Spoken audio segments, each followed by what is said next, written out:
how to get paid to travel or to live in particular countries.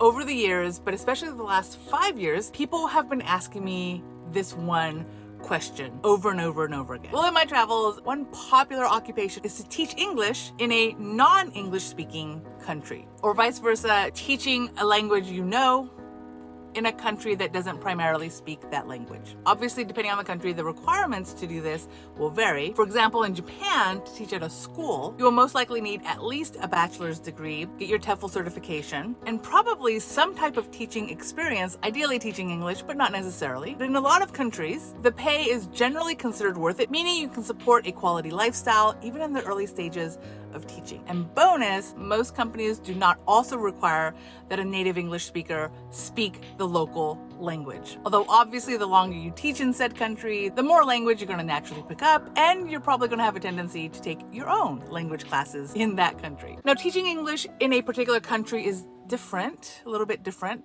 than teaching English online, which I would say is also pretty popular amongst travelers, but teaching English online tends to be more of a side gig. It's a little less reliable. So absolutely possible. I know tons of people who traveled and funded it with teaching online. Our main source of income comes from being independent contractors, teaching English as a second language with an ESL company. But I've also known a lot of people who struggle teaching English online, such that they can't always sustain their travels. Teaching English in a particular country, essentially getting a job in another country, is much more sustainable. And unlike online teaching, where you get a glimpse of the life your students might lead, when you're physically in country teaching, you get a much better grasp of the life the locals live, which really amplifies one of the major benefits of travel in the first place. And in this video, I want to highlight one such traveler, my sister Erika, that did just that. So back in 2017, a few years after getting her bachelor's degree, Erika surprised our family by letting us know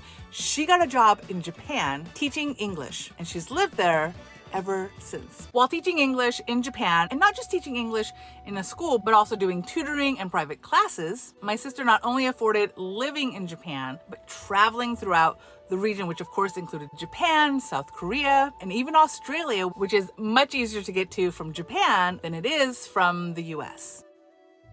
Erika did a semester studying abroad, so she actually started traveling while she was getting her degree, which is awesome. So travel is absolutely also possible while being a college student, especially a language major college student. I actually know a handful of traveling families trying to navigate how to get their American or Canadian children accepted into non-US colleges, especially colleges in Europe. So you can definitely start a traveling life well before you've even gotten your degree. Although obviously the university situation tends to be for younger adults. And of course, every young traveler's dream, meeting their travel soulmate. And I feel like it's the cutest story ever, but Erika lived in an apartment complex in Osaka, and in the stairwells, she would of course often meet her other apartment neighbors, to include a very tall Scottish Australian who was also living in Japan teaching English.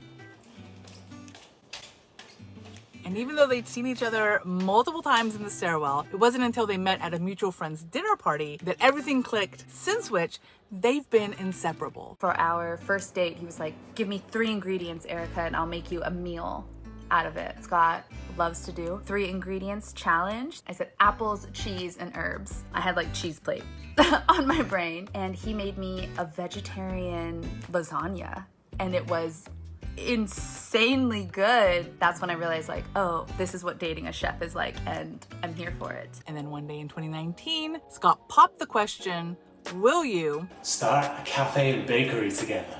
Turns out, in addition to teaching, Scott was also an amazing chef and has always wanted to open his own restaurant. And thus, the adorable couple started a business together called Osaka. Combination of folks, right, people, and Osaka, which started as a pop-up cafe and bakery, opening in all kinds of venues throughout the city, which was actually a really amazing way to get to know the local community so much better. But changing venues every week can get a little exhausting, and so now We did it! Yesterday we signed the contract.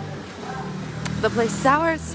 they found a landlord willing to rent to foreigners, not necessarily an easy feat in Japan, where they can finally open an actual shop. So freaking excited for them. But of course, as often happens, this location requires a lot of renovation. It has nothing. Like, it has no plumbing. It has no electricity. It doesn't have a toilet. The first floor literally has dirt floors.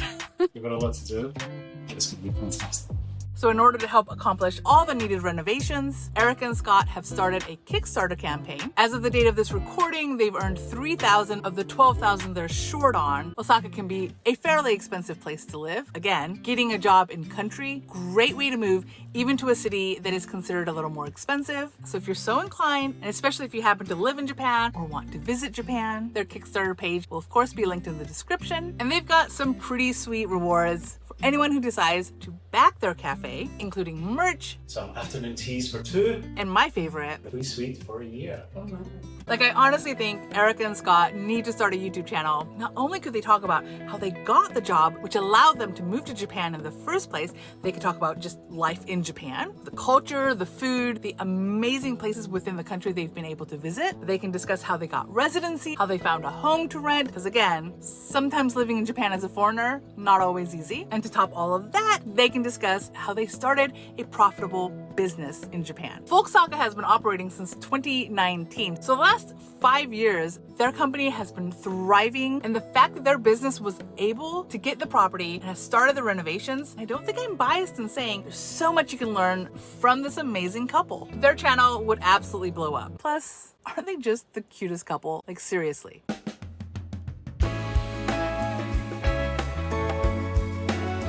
So for all my viewers asking me how to fund their travel lifestyle, I hope you found this video helpful. While the military is a great option, in my opinion, you certainly are not limited to joining the military or the Peace Corps, and that it maybe gave you some ideas of how you might pursue getting paid to travel. Obviously, there are many other ways that people choose. And if you happen to find yourself in Osaka, I'd love for you to drop by the Osaka shop once it's fully open in August, by the way. They're most active on Instagram. Otherwise, please consider supporting their Kickstarter and let me know in the comments how you fund or plan to fund your travel dreams.